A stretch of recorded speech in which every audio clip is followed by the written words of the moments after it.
news. Praise be to God. Joining us right now, we're very grateful, the Archduke of Austria, Eduard Habsburg, also the ambassador to the Holy See and to the Sovereign Order of Malta from Hungary. Eduard Habsburg, good morning to you, sir. Thank you for your time today. Good morning from Rome, and thank you for having me on your show. Yeah. Praise be to God. We're very grateful. I enjoyed going through your book. I've been through about 75% of it, I would say. Lots of very interesting stories and lots to dive into here. I almost wish we had a lot more time.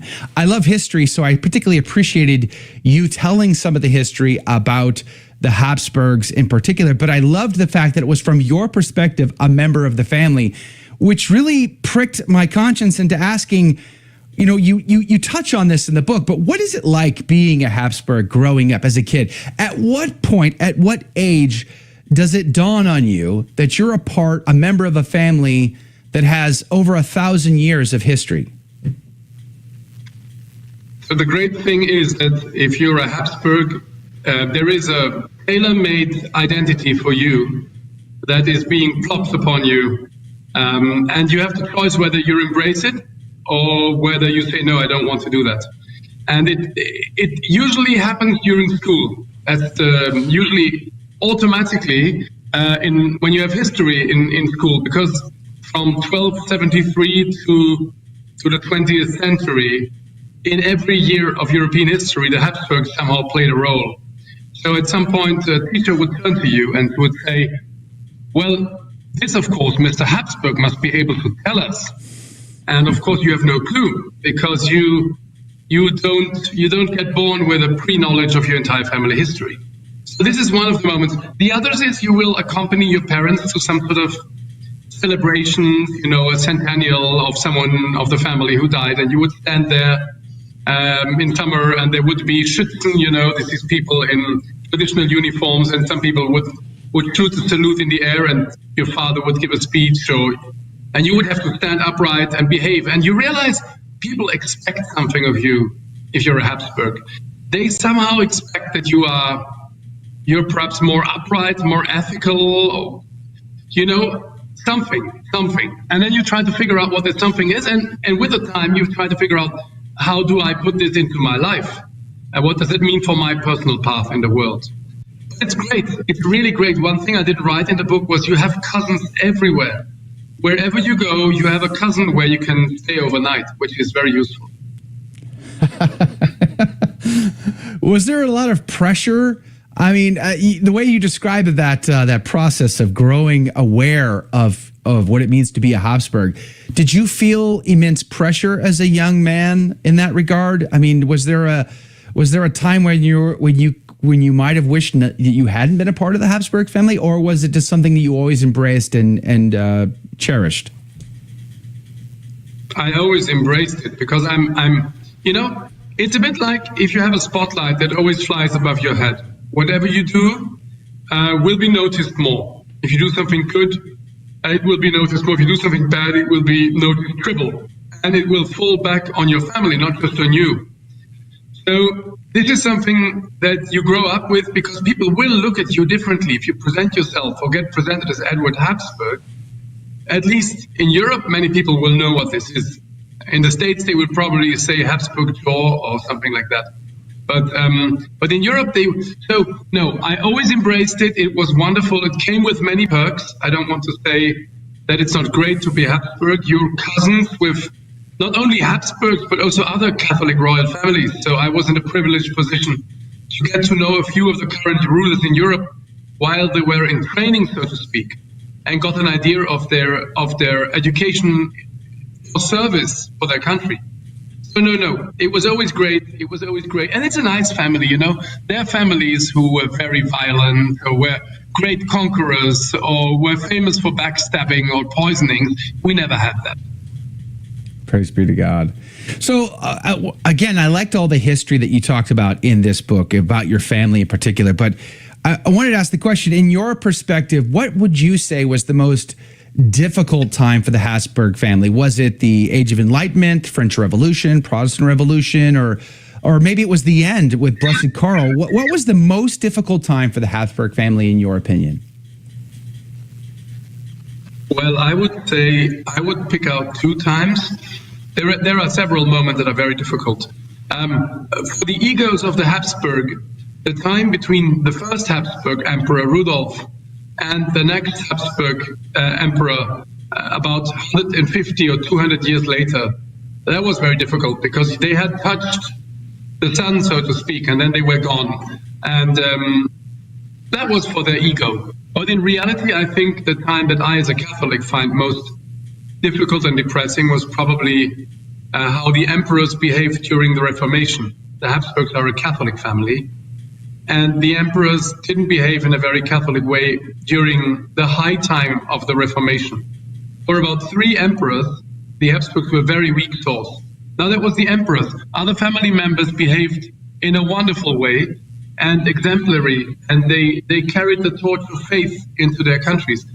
But the emperors really, I'm talking about Maximilian II, I'm talking about Rudolf II, and Odo's brother, didn't cut a very good figure in these years. Then, of course, Joseph II, whom most people in Europe and in Austria especially love, adore, and revere because he was a champion of enlightenment in short years at the end of the 18th century.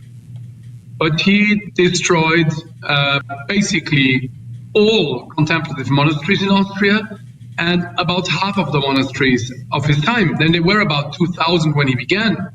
There were about 1,000 when he left, just 10 years later, and he was just stopped by closing more by his death. So yeah, not everything went smoothly with the Habsburgs. In the book, you talk about 7 rules: get married, be Catholic, believe in the empire, stand for law and justice, know who you are, be brave in battle, and die well. Those last 2, I think, speak to every man's heart. It's like, well, that's the part we're going to read first, I'm sure. But I got to tell you, I loved the fact that you start with get married, and you really laid a strong defense, in my opinion, for marriage as something that I feel has been completely under attack in our modern times. Too many Catholics, too many bishops even, are not standing in defense for marriage, the truth, the beauty, the dignity, the foundation of society itself between a man and a woman raising kids. And I think you beautifully discuss this from the Habsburgs' perspective, although not every Habsburg in your line held the line very well, but some did. Blessed Karl seemed to give us a shining example. Who would you say would be the best example in your family? There are so many wonderful marriages in my family. There are so many people. I wrote about this chapter because there's an old rule: if you write something, write what you know. My wife and I, we have 6 children. We've been blessed with 6 children. And in the book, I've been writing about family members and ancestors who had between 8 and 16 children. And Maria Theresia, for instance, what a story. Maria Theresia, in 1740, she became empress. At that point, the Spanish line of the Habsburgs had just gone extinguished. And in the Austrian line, there were only 2 girls left. At the end, just her. The entire responsibility to carrying the family on was on her shoulders. And she managed in 20 years of marriage to get 16 children, to have 16 children, and to save the empire, and to reform it, and to give hope to her people. So she's, and of course her husband, Franz Stefan von Lothringen, were wonderful.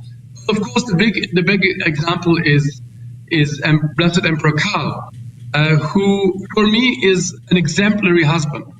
The eve of his marriage, he said to his wife, now we've got to help each other into heaven. And I don't know what would be a better recipe for a good marriage than that. I mean, they both were very looking, attractive, loved each other obviously very much, had 8 children. But marriage doesn't only make sense if you're Catholic. I think the state, the basis, the fundament of a good state are numerous families. We, unfortunately, in the States it's different. You still have families with many children. But in Europe, it's 1.5 per family, I'm here in Italy. Italy is a catastrophe. They have an incredible low demographic point. Hungary has been, my country, Hungary, where I'm ambassador, since about 10 years, we've been trying to encourage people to have more children by offering them real financial help, but also other encouragements. And it seems to slowly work, but it's a long, hard path to convince people. And it's the greatest thing in the world. My life was changed by growing up with 6 children. By living the growing up of 6 children. It changes everything. It's the greatest gift you can give each other as a couple. And it's the greatest gift you can give your children. I just know if I have an accident tomorrow, my wife and I, they will have each other. They're a close-knit community. They love each other. They will have each other's back for the rest of their lives. Yeah, amen. We're getting very close to a break here, so I don't want to dive into another point, and I'm going to pause that and wait till after the break. But there's just so much here. Maybe after the break, I want to talk about, on several points, you brought up how you have personally received it, but I'm sure your whole family has been teased about, the Habsburg jaw, the inbreeding, so to speak, all of those, all of the slights that get put against you, especially on Twitter, I'm sure. But at the same time, when you talk about that, you talk about why Habsburg's married for certain reasons and why that was. I found that very fascinating, so I might want to come back with that. But also to defend law, to defend justice. But there's a question there. Where does the Catholic compromise? We're going to have those conversations with Archduke Eduard Habsburg, the ambassador to the Holy See and the Sovereign Order of Malta from Hungary, about his brand new book, The Habsburg Way, 7 Rules for Turbulent Times, which I'm giving away a free copy to one of you. Go to thestationofthecross.com/ACT. Sign up for the insider email list. I'll send you an email with the details, but don't go anywhere. More is coming up next. Hello, this is Steve Gleason with your 1-minute tool for Catholic evangelism. Here's the question for your non-Catholic friend. What is the life expectancy of any human organization to exist under one rule of law? Well, here's your 3 best friendship tools for Catholic evangelism. Number 1, the deceit of dominance. Kingdoms, empires, and societies all come and all go. Why? Moral decay, a blind eye, and defiance to the order of a civil society. Secondly, history. Kingdoms such as the Persians, the Greeks, the Ottomans, even the Roman Empire made it for around 1,000 years, but soon they all find themselves failing, imploding, and finally splitting. But there's one that has survived, the Catholic Church, and under one rule of law. And thirdly, my take, a promise. Jesus said the Holy Spirit would infuse the apostles with a divine glue that would hold his church together. It is a human impossibility that the Catholic Church would persist through time, terror, and trouble. Well, the Rolling Stones have lasted 60 years, the Atlanta Braves about 150, the teetering Southern Baptists about 180, but we're still here 2,000 years later, and the best is yet to come. Find me online at Smarty Pants Catholic Evangelism. Hi, I'm Debbie Georgiani. And I'm Adam Bly. Join us for the Spirit World on the Station of the Cross. Don't be laying hands on people, and definitely don't be giving commands in the name of Jesus, leave so-and-so. So what can we say if we feel like there is demonic activity? What can we do? The sacramental graces of baptism, confession, and the Mass remove the vast majority of demonic problems outside of possession. The Spirit World, every Saturday at 11 a.m., right here on the Station of the Cross. Are you ready to take on the world of flesh and the devil with just the facts? This is Jesse Romero, host of Jesus 911, heard weekdays at 2 p.m. Eastern. I'm joined each day by a variety of co-hosts like Ruben Nava, Paul Clay, Dan Schneider, and my amazing wife, Anita Romero. We tackle Catholic devotions, spiritual warfare, family life, saving America, and everything in between. Join us each weekday at 2 p.m. Eastern, 11 a.m. Pacific for Jesus 911. God bless you. Keep the faith.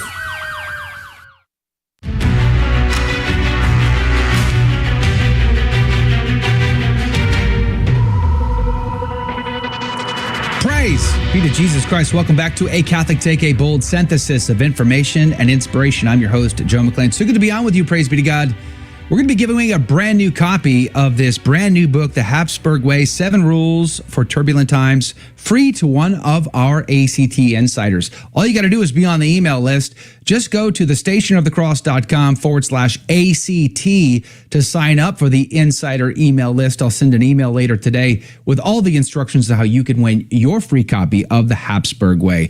But the Archduke is with us, Eduard Habsburg, the ambassador to the Holy See and the Sovereign Order of Malta from Hungary, and we're here to talk about this book. It is a good book. I really recommend it, especially if you're like me and you love history.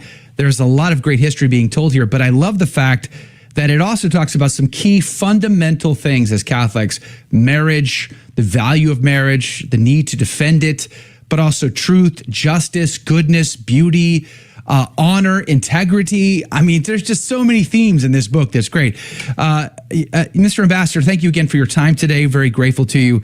Let's talk about there's more than one time in the book you mention being teased, insulted, really, because of the Habsburg jaw, like inbreeding in the family. So there was a time when the Habsburgs married, cousins quite frequently. It's a fairly common thing in the history of the world. But maybe you could speak of that, because I want to know more to the point that you talk about why the Habsburgs married the way they did. What was the point to that? It seemed like there was a very practical reason, but can you speak to that?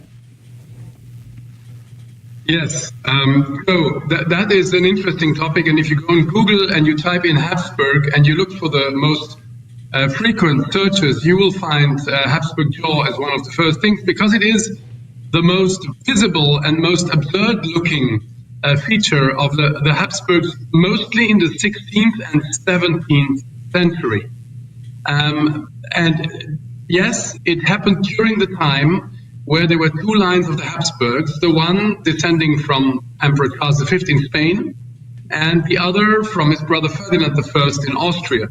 And they intermarried their children among each other over several generations, not out of some idea of purity of blood or something, but out of the practical necessity to keep the two halves of the Habsburg lands together. But that's not all.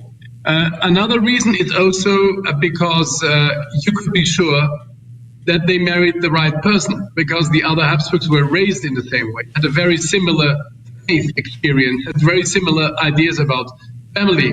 So that was an extra bonus to the fact that they kept the empire together. Now, about that famous Habsburg jaw that people love to throw at me on Twitter, thinking that I will recoil in horror every single time. But it's getting tired very fast. It isn't a result of inbreeding. It is true that those about 150 years of very often marrying between the two lines didn't do the genetics well, and the Spanish line died out probably because of that. But the Habsburg jaw was already in the family before this marriage between two lines began. 2 generations above it was already. It came from a Polish princess that they married. So it has nothing to do in reality with the so-called inbreeding.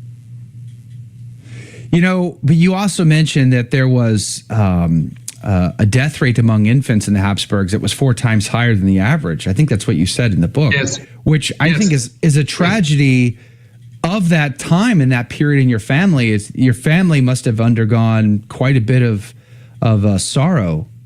We've lost children in my marriage, and it's a painful thing to happen. But 4 times higher, that must have been a pretty tragic situation.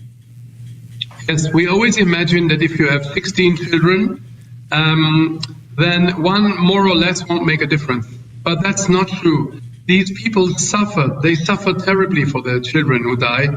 And it's true, the Spanish line died out, and they had a very, very high infant mortality rate, and that at a court where in theory you should have had the best medical help that you can find. But that was, of course, really because of the genetical degeneration that was really there. But of course you didn't know about these things at the time. You just knew that you couldn't just marry cousins because you needed a dispensation from the Pope. But I also write in my book that one of the advantages of that time was, out of those, I think, 70 marriages that were made on different levels, nearly all of them were very, very happy. Both partners were very happy and had a happy marriage because they had the same set of values, the same faith, the same idea of family, and they understood their duties. So that was a difficult time. Later on, after the 18th century, 19th, the Habsburgs began to marry for love far more. Not all of these marriages went better. Some of them were even more difficult. And if you look at the situation today everybody can do whatever they want, never get married off, can have changing partners, don't have any responsibility. And I don't have the impression that people are much happier nowadays. So, yeah. Things to think about. Yeah, for sure. Let's switch topics here as we're going to run out of time super fast. The defending truth, defending the law. One of the aspect of that I was thinking about when reading your book, what you talked about how the emperors had a sort of a duty to respect peoples, to respect languages, to respect cultures. That an emperor couldn't play favorites with his subjects. Makes sense. As a dad, I can't play favorites with my kids. And yet, my question is, as a Catholic emperor, as a Catholic, at what point must we push back to defend truth itself against cultures that would embrace error as a part of their culture? Can you give me a sense of that when it comes to the history of your family? There is a very interesting moment in our family history. That was when Ferdinand II, who is the champion of counter-reformation, became emperor of the Holy Roman Empire. And the Habsburgs so far had always tried to balance between all sort of different languages, nationalities, habits in the different countries. But this was the moment that Reformation broke into the European landscape. And Ferdinand II said, I'm going to fight for the Catholic faith. I'm going to set measures to keep the Catholic faith in my countries. And not everybody thought like that. The Catholic Cardinal of Paris, Richelieu, who was a cardinal, thought that you could even make deals with the Muslims if that was good for the state. And he couldn't understand how Ferdinand would be so stupid not to follow the state reason. But Ferdinand said, I'm a Catholic emperor, first and foremost. I think this is very good. Of course, in history books, he's often maligned, while other emperors who made more deals with. On the other hand, it's true, the Habsburgs always stood for trying to give the different languages in the empire, the different countries in the empire, as far as it was possible, their own place, and to respect the lower level. Subsidiarity is a very important word in my book, and it's something that America is built upon. The United States are built upon the idea of respecting the lower level, building it up from the grassroots, building it up from the homestead, the township, the state. And the federal level should be the weakest level in a way, because that is United States. And the Habsburg lands, in a way, for a long time, and in many cases, were built exactly like that. Yeah. We're down to probably the last question here. Let's talk about Blessed Karl of Austria. God rest his soul. Tragic story at the end of his time as emperor, but you also make a point to say that legally the Holy Roman Empire still exists. It wasn't legally done away with. Is that true? I think the Holy Roman Empire is more of a lawyer's joke, that it's still around. But of course, I just say Blessed Karl was one of the best. If you go now on Twitter, you will find out that we're in the last duel of the Habsburg Championship, and it looks like he's winning. So he's a man worthwhile reading about, and we love him all very much in the family. Amen. I would love to have you back to speak more specifically about Blessed Karl sometime. But the Archduke of Austria, Eduard Habsburg, and the ambassador to the Holy See from Hungary, thank you for your time today. Very grateful for our conversation. The Habsburg Way, 7 rules for turbulent times. Go to sophiainstitute.com for the details. We're going to put a link to it in our show notes, sophiainstitute.com. We're also going to give out a free copy of this if you just join the insider list. Go to thestationofthecross.com/ACT to get signed up today. God love you. So what did you think of today's show? Let's discuss that right now in the after show. Your take on the after take. Comment, interact live with me and the team. All you need to do is search for one of our live video feeds on Facebook, YouTube, Rumble, Twitter, LinkedIn, and elsewhere.